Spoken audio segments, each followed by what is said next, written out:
Hello everyone, welcome back.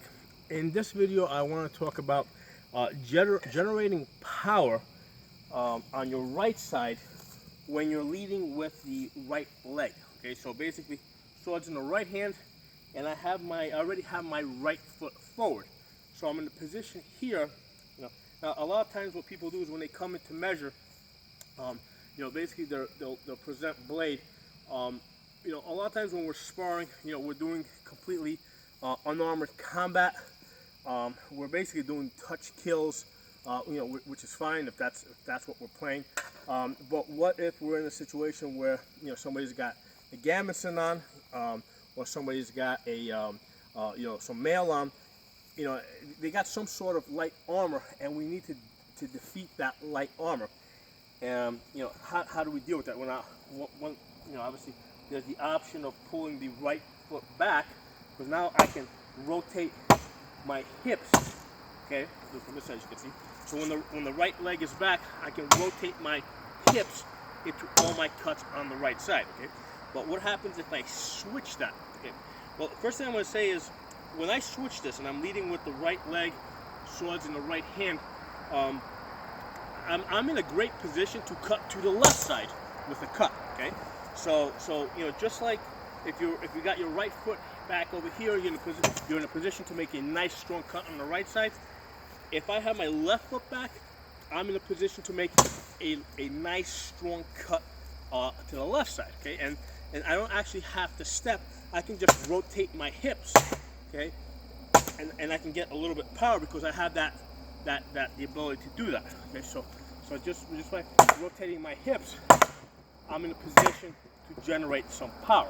Now, naturally, I am strong enough to also do that just with my arm, but I want to, we're talking about something here that we want it to scale, for somebody that's, that might be, may not have as strong an arm, or even for somebody, let's say like myself, let's say I'm fighting somebody who's in male, and I'm using like a Type X sword, which is a little bit more blade heavy.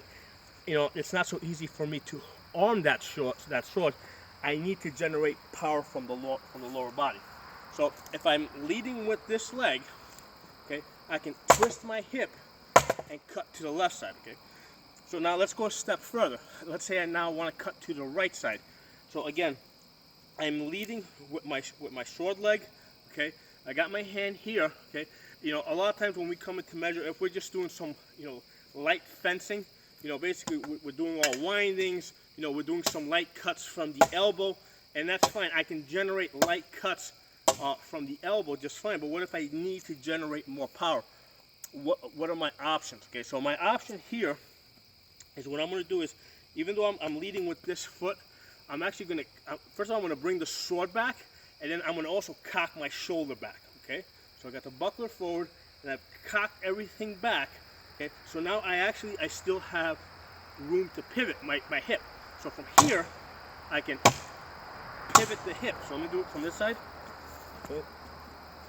So I'm leading with the sword side leg.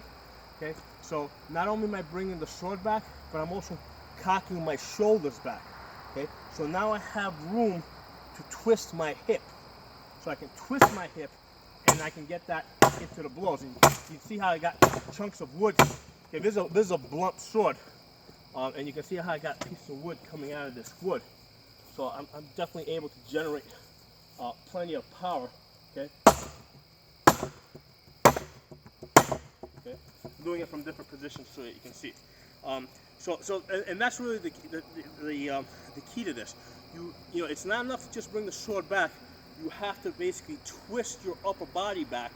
Basically push that the buckler forward, which is going to naturally bring your shoulders back, and now you've got room to rotate that hip and make those cuts.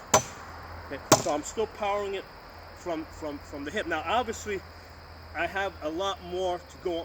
I can generate more power on the left side from this position. So if I step forward, that's going to generate power a lot more easier. So, but you can definitely generate good power on the right side as well. Just by pulling everything back. I'll do it again from this side. So from here, you pull the sword back, but then also rotate your shoulders back. Okay. So that's the technique. If you guys like it, give it a thumbs up. If you got any questions or any other comments, please post them. If you like this video, also share it. And if you're not a member of the channel, subscribe. See you guys next time.